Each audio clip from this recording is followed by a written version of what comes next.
Feel free to start. Okay. Substance and drug abuse in pregnant women.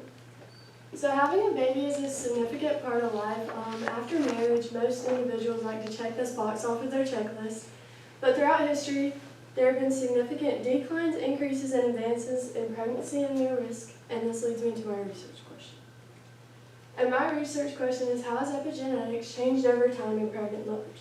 So sometimes throughout pregnancies, pregnant mothers will turn to various resources for different reasons. And two of the main harmful resources that women turn to are substance and drug abuse. So she may turn to these reasons because of financial hardship, an unstable life, and maybe even possibly stress because of this. So this category can be split into two main subjects, which is substance abuse and drug abuse. Right now in time especially, I feel like alcohol is very prominent. There's many ads on TV that promote this and promote the joy of it, when in reality it's very dangerous. And then the same thing with drug abuse. Unfortunately, that street drugs are becoming easier to make, so people are becoming a lot more addicted to these, and their complications are being seen more. And with substance abuse, cigarettes also falls into this category. So the term epigenetics, which is mentioned in my research question, is basically just how the environment around an individual affects their behavior. So I put a thumbs up for a good environment. So if a woman is in a good environment, she has the right support group, the right resources, whether it be for her mental health, her physical health, or anything else she might need. And because of this, she's going to have the rate of her having a good baby is going to be higher, obviously, because she has a good environment around her. But in a bad environment, she might have grew up in a home where addiction is present, or other things like that. Her spouse might not be as supportive as he should be. This might have not been the correct time for her to have this job. So because of that, her environment is starting to affect her, so she could turn to substance or drug use. So I'm going to go ahead and define two terms that are mentioned frequently throughout my research, and that is prescription drugs versus street drugs. And obviously prescription drugs are drugs that you go out and you go to the doctor and a doctor prescribes you them, and you have to go to a pharmacy and get them. So people often think that these can't be abused because they're prescribed and they come in a certain amount of doses, but they actually can be abused. An example of this would be an opioid, and this is used to treat pain, but because of the addictiveness, if you're given too much or taking too much at one time, you can over-accommodate that, and it can be abused. And then street drugs are any drugs that are prohibited by law to have. Some of these include methamphetamine, cocaine, heroin, and marijuana. And this definition comes from Maternal Infant Health, which is an organization devoted to helping women through their pregnancy and obtain the end goal of having a healthy baby. So with every action, there's a consequence. And unfortunately for substance abuse and drug abuse, there are lifelong consequences. Street drugs they have the bigger effect compared to alcohol, and you're going to see these health concerns further down the line and maybe even present at birth. So street drugs result in complications before and after pregnancy. Some of these include infertility, complications with the placenta, and then the placenta is essentially the baby's home during pregnancy, preterm labor, miscarriage, and stillbirth. And then both alcohol and drugs can result in death of mother and baby, whether pregnant or not. And then after birth, babies experience preterm birth weight, low birth weight, heart defects, infections, and needle abstinence syndrome, or NAS. It's basically when the baby is born with withdrawal symptoms from being exposed to drugs during pregnancy. So for my method, I chose a mixed method. And a mixed method is a research approach that combines qualitative and quantitative data collections and analysis techniques with a single study. So for my quantitative, I did interviews. I interviewed 17 participants, and I have chart results from one of the questions that I interviewed them with. And then for qualitative, I did a meta-analysis, which is a statistical combination of two results from two or more separate studies. So originally I chose to do just a meta-analysis, and then after I compared the scholarly conversations and conclusions to my own conclusion, I thought that I wanted to bring it more to a local perspective, because through those articles and stuff, I didn't really have a more local perspective. So that's when I brought in the interview questions to kind of get some information about what the people around us know. And with my meta-analysis, I compared past and present drug and substance abuse and how the issue has either dissolved or increased as time as well. So my problem is obviously there's substance and drug usage during pregnancy, which even before pregnancy, if you're not pregnant, it's a big issue. So while you are pregnant, it becomes a major issue. So my argument was that individuals in the past would have basically stopped using harmful substances once they realize the complications that they have are actually really bad and they don't need to do them. But as time goes on, individuals will begin to not really care and kind of sink into the addiction aspect of things and not be aware of the outcomes. And my hypothesis was similar, but people over time won't understand the dangers, but eventually they will catch on, but society won't change.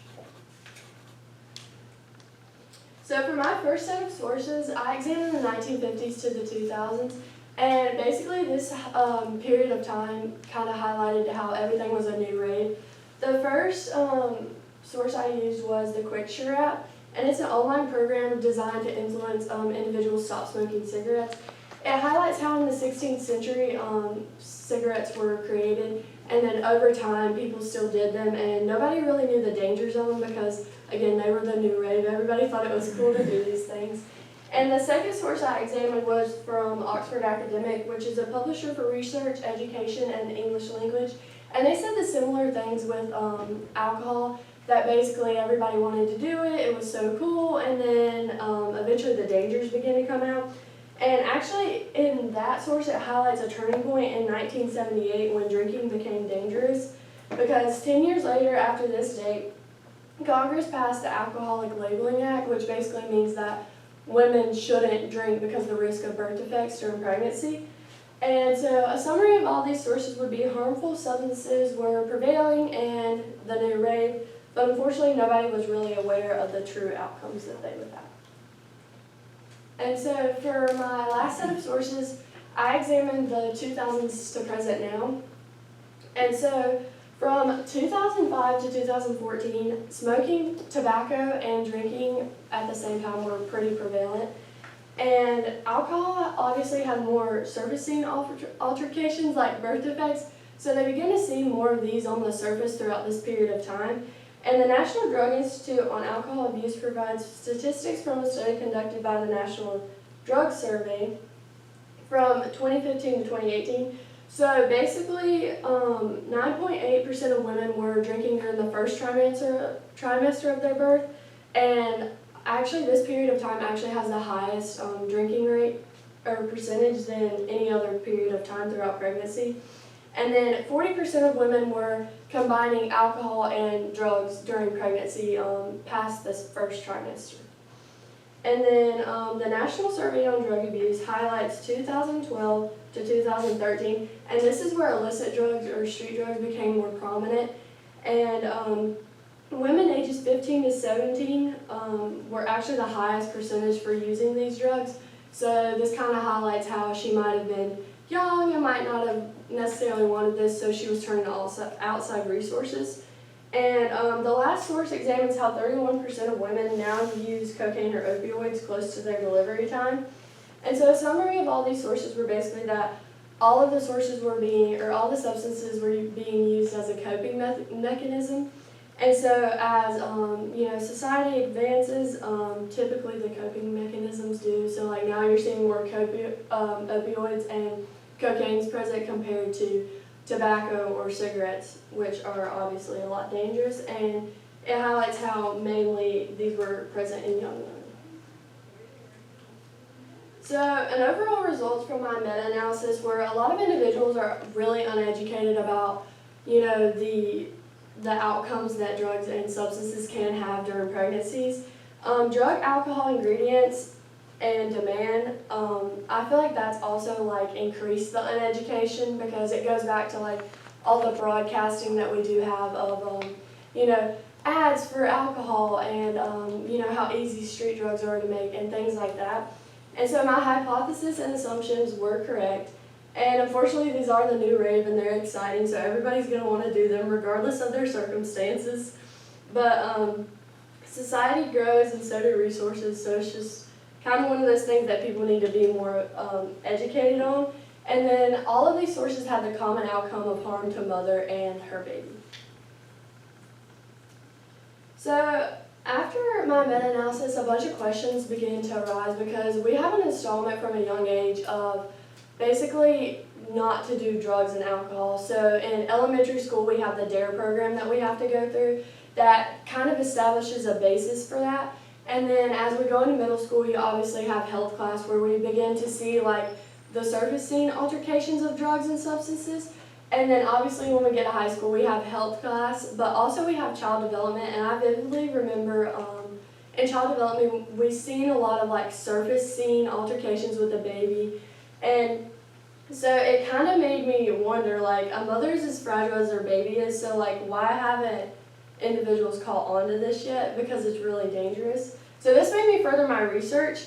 And with this, I interviewed 17 participants. I had 6 high school students, 3 of them being male and 3 of them being female, and then 7 adults who have children and 4 adults who did not have children. And I chose to do it this way just to see the educational levels, because you would think a woman with a child or a man with a child would be more educated on the issue versus someone who doesn't have children.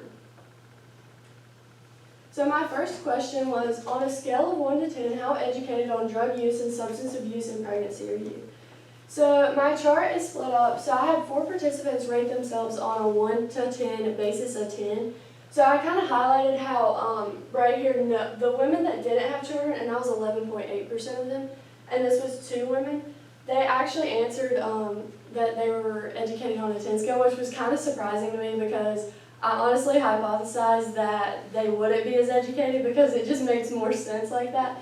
And then I had 1 teenager rank herself a 10, which is honestly surprising too because not many individuals are very aware of the consequences that drugs and alcohol do have at my age. So it was very surprising. And then I had 1 woman who did say, with a child, that she did say that she was educated on a 1 to 10 scale of 10.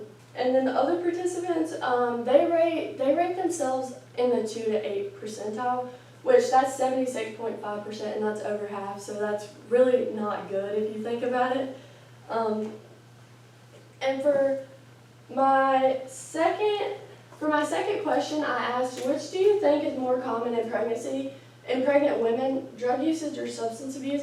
And the answer was drug use, which is honestly surprising too. And I had 4 participants actually state this question right, which was honestly, I mean, in our day and time, you would think alcohol would be higher. But it did surprise me. And all of these participants were women, 2 being teenagers and 2 being women with children. And then for my third question, I asked, what do you think are some side effects and outcomes of substance and drug abuse during pregnancy to the mother and to the baby? So I got a lot of detailed description off of this. Most of the teenagers just said, you know, the baby will pass away or there will be altercations seen on the surface, so like birth defects. But I interviewed a male who had experience with the EMS, and he began to discuss how like it's not just a health aspect, it's more of like okay, the baby can be taken away from the mother. Like the baby may not live in a good environment, things like that. And then I also interviewed a female who did have children, and she said the mother wouldn't be able to provide for the child properly. As well as the student actually answered depression and lack of awareness in mothers. And then I interviewed a female who was taking classes for substance and drug abuse. So she said more of like long-term addiction, withdrawals following mental health issues, and baby birth defects, premature birth, and organ damage. And then the rest of the participants answered similarly to the students. So overall, my argument and hypothesis were correct here too. Throughout this though, I felt like I seen a turning point because it wasn't necessarily a health aspect. It was more of like, oh, the baby will grow up in this environment and it might not be a good environment for them. So it kind of shifted my research just a little bit and what I thought my conclusion was going to originally be. But throughout this, I found that there wasn't much confidence in the male answers, and unfortunately, like I know that they can't have children, but at the same time, it's still important because it goes back to the term epigenetics because a woman will be in the same environment as him if that's the way it is. But he needs to be just as educated as she does on the topic.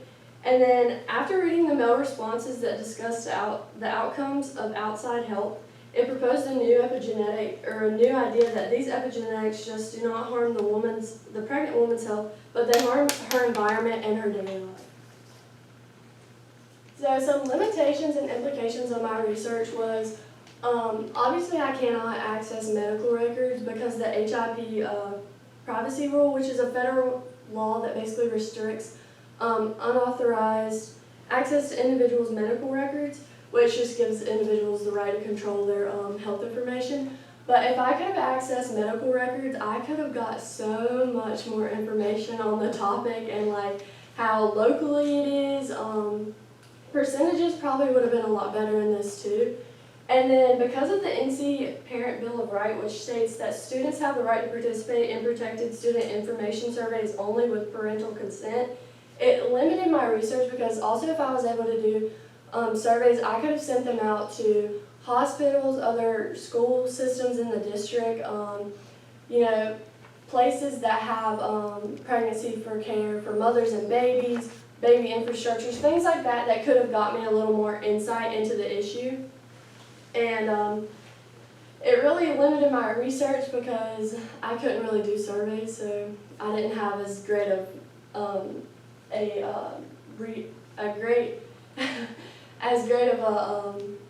knowledge as I'd like to have on the issue.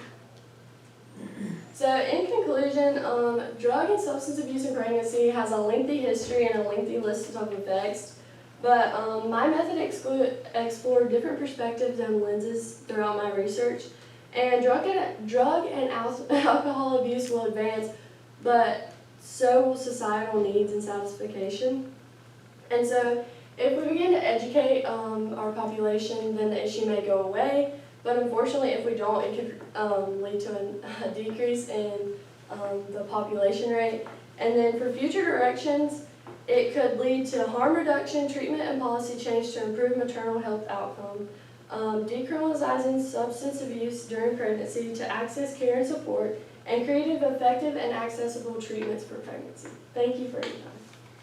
All right. So if you will direct your attention to Mr. Hodgen, he's going to ask you your first question. So how did your initial exploration of the scholarly conversation lead to your final research question? So initially, my scholarly conversations that I examined, there was a lot of health concerns, and whenever I started my research, I was researching a lot, and I knew that in seminar I did a lot of mental health based stuff, so I wanted to focus on like a health aspect of things. But throughout this, I began to see a lot of issues within substance and drug abuse. And honestly, I know the dangers of it originally, so I was like, I can't believe this is an issue. But it actually led me to my research question because I wanted to like enlighten others and bring issue to the topic. Perfect, thank you.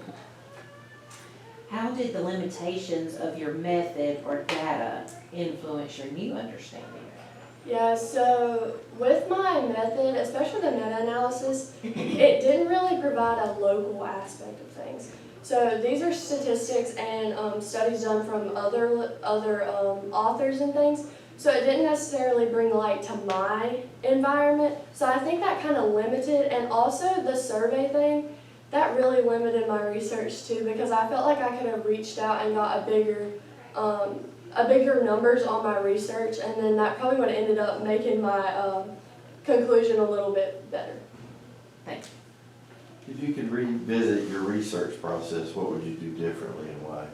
I think if I could revisit my research process, I feel like I wouldn't have did such a health-based topic because of the limitations that are proposed. Because obviously I can't access medical records, or I couldn't do surveys. So by the time that I was so far into my research, it was almost time, like I can't change it. But I think I would change it just to get like a topic that had not a broad like aspect, because the influence of drug and substance abuse may be different in every environment or every county or whatever. So I feel like if I could revisit it, I would have just changed my topic to begin with, honestly. All right, great.